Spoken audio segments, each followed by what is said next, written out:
Hello everyone, welcome to From the Star Wars Home Video Library. I'm your host Nathan P. Butler. This is another supplemental episode. It's actually being recorded December 31st of 2014, which is being recorded around the same time as our look at the Empire of Dreams screener and the Phineas and Ferb Star Wars special. So it is not being recorded at the same time as the episodes you've been seeing recently if you're watching this in the playlist in that order. So just bear in mind, this is actually being recorded much later in the series. If you are watching it as a playlist, it's actually being recorded the same time we're recording episodes 45 and 46, I believe there are. You can tell by the chipped tooth that hopefully is not too distracting while I wait to get that thing fixed after the holidays are over and the dentist is back in town. One of the things we were looking at in those episodes were some things that were added to my collection before a bunch of financial crap came slamming down on our head again. A dead transmission on a vehicle on Christmas Day, that kind of stuff. Crappy stuff at the end of 2014.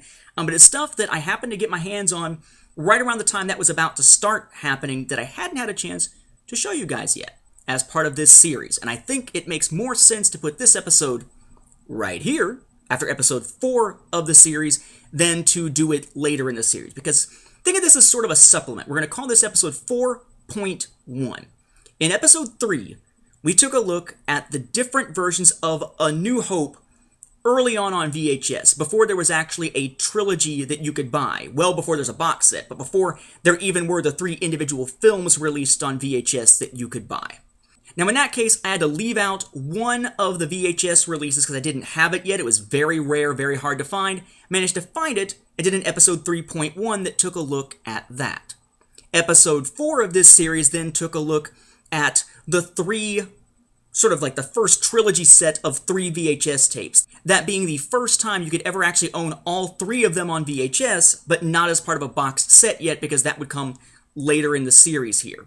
Well, just so happens that in that little chunk at the end of 2014, I managed to finally finish my collection of Star Wars Betamax tapes.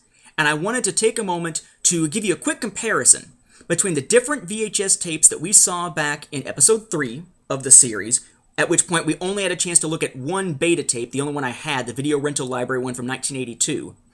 And take a look at the comparison of the beta tape to what we saw back in episode 3.1, that fairly rare VHS tape, and a comparison to the VHS and Betamax versions of that first time you could actually own all 3 films outside of a boxed set. So a fairly quick episode here, but I want to show you those by way of comparison. So, without further ado, let's take a look at them. The one you have seen.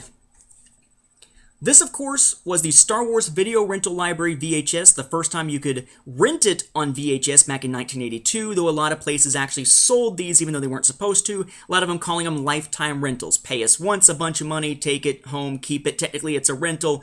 We're never going to ask for it back. Basically, you bought it months before you could actually buy it officially on home video. Again, checking out the back.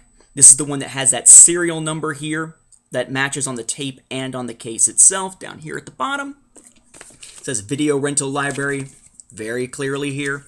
It's got the stereo mono compatible thing on there. You open it up. The tape itself. This is the tape that has that darker label with the red 20th Century Fox label on it. Right? And as far as the VHS tape goes, it's black with that brownish top up there. That matching serial number, again, is on the back of the little flap there.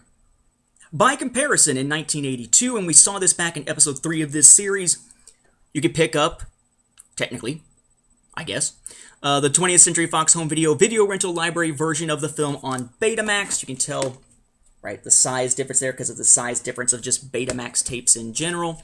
Same kind of thing there, Video Rental Library on the front, Video Rental Library across the back. In this case, the actual sticker there isn't present. It would have been present originally. Just on my copy, it is not. You pop this thing open, right? No label on the front. You got the label there, right? It says Star Wars in red, the darker label, 20th Century Fox, like we see on the other one. And again, for whatever reason, you got that not matching color to the flap up here. In this case, kind of a whitish, very, very, very light tan color. Now, later in 1982, you could actually officially buy A New Hope, and the first time you could do that on VHS was this one. Again, also seen back in episode 3 of this series. It is that drawer case one, if you want to call it that. You get the stereo mono compatible thing down here. Again, 20th Century Fox video.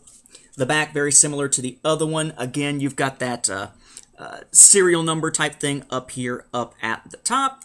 You open it up in this case, and it's that sort of odd drawer type thing that holds the thing. You know, it's the little VHS thing down there in red.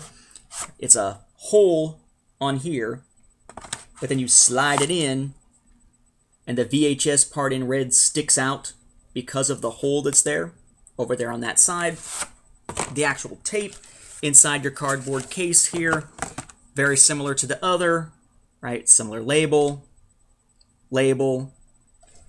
color of the odd thing up at the top, and there's your serial number. Okay. So essentially the same tape, but a different case than what we got with the video rental library version. Then there's a Betamax version of this one. Right here. Similar case there. You don't see beta sticking out there, but if you turn it, there's a little thing here that says beta. Right, and it is actually printed on the case there that says beta. You turn the thing, though, to see the part that's like the slit. It does say beta on the side, just doesn't say it on the front. In the case of the VHS, as I show you, it does say VHS here, but also if you turn it on the side, it says VHS. It's like the whole corner is split out there, and there's just one band of red that says VHS that goes all the way around it. You look at the back, pretty much the same as what we got, again, but without any kind of, serial number or anything like that on the Betamax version here. You open it up. Again, similar kind of case going on here. In this case, right, the cardboard has to go across the top too because a beta tape is smaller lengthwise or widthwise, however you want to put it, than a VHS tape. But you take it out there, and here's your tape. Right, similar label. Notice the offset kind of label going on here. No label there on the end. Actually, oddly enough, the same color matching the flap as matching the tape in this case. And otherwise, pretty standard stuff. What I find particularly interesting, and we're going to see this with a lot of the beta tapes, is that really, you open it up, this cardboard piece is different than if you take the VHS and look at its cardboard piece. But the actual cover, this is being reused. The only difference is that serial number thing on the back of the VHS one. Okay? The actual cardboard slipcase that goes over the top is literally identical right down to the cutout part. Presumably that's a case of them wanting to save money, so only that interior, much easier, cheaper to produce one that really is just the colored cardboard with just that label that's either blue and says beta or red and says VHS being the only difference. The outer case, exactly the same. Now, in 1983, you could wind up purchasing A New Hope again. In this case, it's that one that was very hard to find that I pointed out in episode 3.1 and showed you here on VHS. It's the first one from CBS Fox Video as opposed to 20th Century Fox Video. That is this one, also known as the stereo band cover, where it says stereo mono compatible there. CBS Fox now up here at the top instead of 20th Century Fox there in the center. Got VHS printed on the drawer there. There's only one hole, not a hole in the front, but there is another hole on the side with VHS showing there from the inside. Back again, pretty much the same, but of course no serial number or anything. You open it up, it is again another one of these drawer type cases here. There's your VHS that shows through that hole, right? The hole that you can see right there. And the tape itself, again, pretty much identical to what we've seen previously. In this case, no label on the outside, but the label there, the same one. In fact, oddly enough, it still says 20th Century Fox Video on that label. They just reused the label, apparently. And you've got your darker top on this version of it. But again, no serial numbers or anything like that once it went to CBS Fox to do the reissue of these same tapes again. I guess I would also point out, this is something I didn't point out at the time, if you look at it, there's actually a little tiny hole also on the bottom, but there's nothing when you close it up that actually shows through the little tiny hole. It's just another of those little tiny holes, just like what you got on the side to show that VHS when you press the thing in. Given the format wars of the time, of course, there was a Betamax version to go along with that. This is one of those new additions to the collection. That is this. Right, CBS Fox up in the corner again. No serial number type stuff like that or anything like that. Notice the beta triangle here. Beta printed on the side of the drawer over here. Back essentially the same. Yes, there's that little hole on the bottom that doesn't actually show anything through it. Turn on the side. You get a little red kind of sticker type thing going on here. And you can see beta sticking out, but again, that is on the little cardboard case inside it, so when you slide it in, beta sticks out there. So you open it up, right? Same kind of cardboard thing here. You got beta printed on the side, so it sticks out through the hole. Beta on the other side for whenever it's closed up. Pop that sucker out of there. There's your tape. White top in this case, similar label, CBS Fox on this one, and no label on the side there. And of course no serial number because you're not doing that with CBS Fox.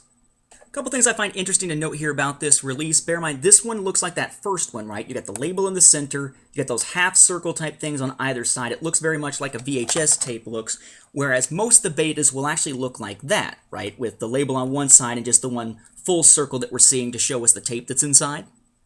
I would also note here again that package-wise it's pretty similar, right, to the one that we just saw. It's got this, it's the one thing that's different. You might say, well, wait a second, I saw beta all over the packaging here. All they are stickers. You take them and actually look at them. This is the VHS, right? It says stereo mono compatible there, and it'll show VHS through the hole. In this case, right, shows it says beta through the hole, but got that little sticker there, at least on this version of it, to cover up the stereo mono compatible part. Presumably, it wasn't, unless that is something from, this actually used to be a library copy, and maybe something that the library itself actually put on there, but I don't think so. I've seen a couple that actually look like that, which is a little odd. You look at the front of that VHS one, right, stereo mono compatible in the corner. In this case, it says beta, but that triangle that says beta is actually, it's hard to see the edge of it there, that's a sticker.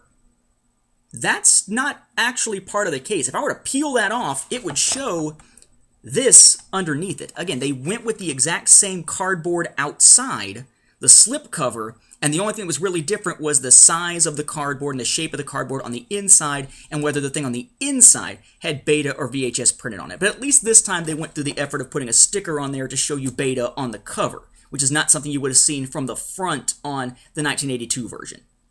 Of course, then comes the release that we saw back in episode 4 of this series, which is the one that is available when you're actually able to buy the entire trilogy, depending on when you wind up picking it up. That on VHS is this. It's also known as the hi-fi stereo triangle version of this thing down here in the corner. This is a regular size VHS tape, also CBS Fox. Got your cover there. Back still relatively similar. You open it up. And actually the label is going to look different depending on when you get this. This was a release that came out in 1984, then 86, then 87. When it came out in 84, I believe it still had the same logo or a similar logo to what we saw in those other ones. Once it starts coming out in 86, 87, you've got this white logo here, white with the black lettering and all. It's kind of standard VHS tape, nothing on the side there, nothing special. Again, choosing to reuse the same sized tape case, this is your Betamax from that year. No way to really tell the difference from the front when you set these two things side by side here. Okay, but this is the Betamax version of it.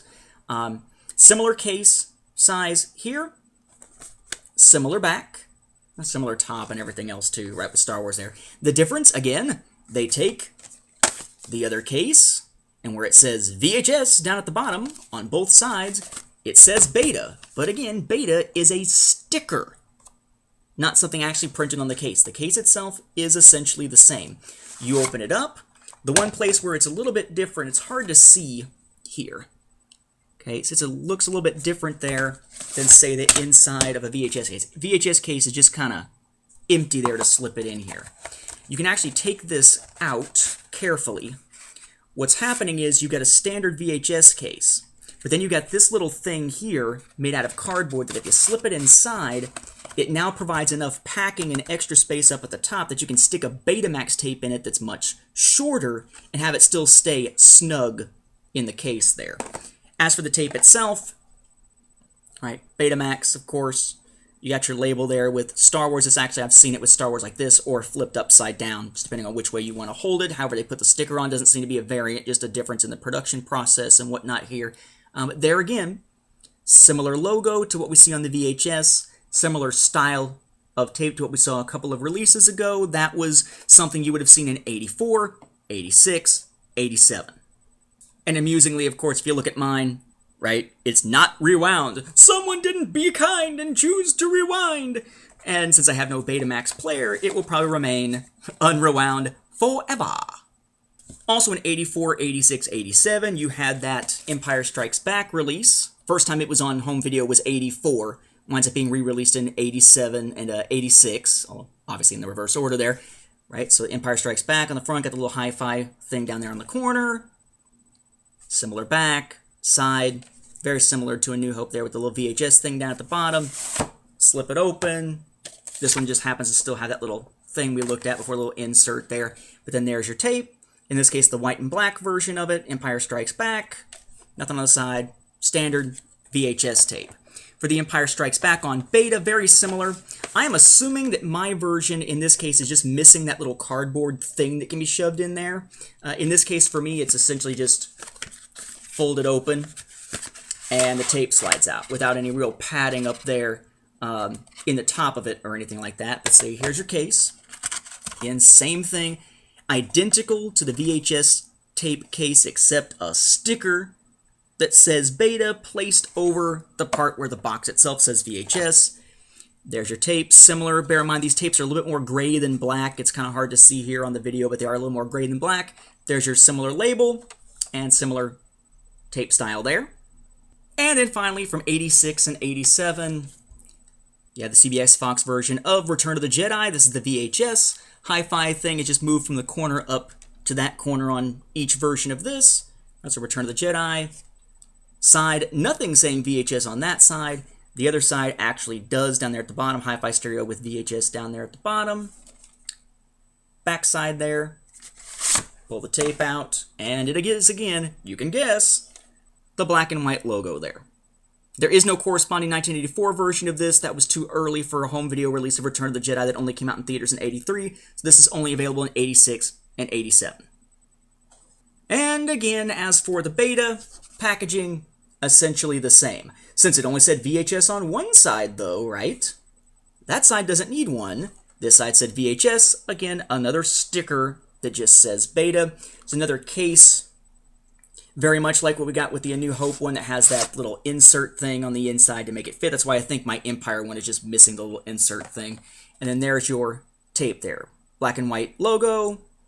Right? And that similar tape style where the logo's on one side, the full circle viewing area is on the other.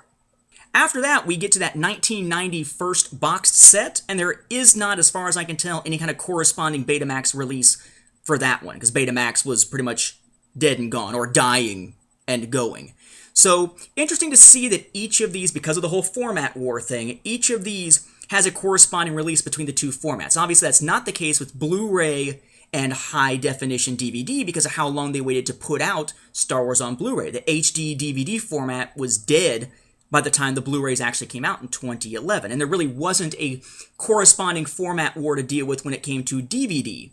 So for Star Wars, this is our one instance of really seeing a format war in process between two very similar media, in this case VHS and Betamax, and you can sort of see where the tide was going. You had individual identical corresponding releases each time, but each time the actual effort into putting in essentially a new form of packaging went to VHS, whereas Betamax was sort of an afterthought. Mostly the same packaging, often with just stickers over the VHS stuff or the stuff that doesn't apply to Betamax so they can market it as Betamax. It makes these a little bit tougher to find than the VHS ones, but then again, so does the fact that more people were watching VHS, which means, of course, there are more people out there with old VHS tapes to sell than Betamax tapes. I do find it interesting, though, that at least it lasted until Return of the Jedi. At least if you were someone with a Betamax player who for some reason said, I'm not doing VHS, or waited till pretty late in VHS's initial lifespan before you really got into VHS tapes, that you could still have the entire trilogy on that dying Betamax format of the time. With that, We'll wrap up this episode. Thank you for watching, and may the Force be with the home video viewers.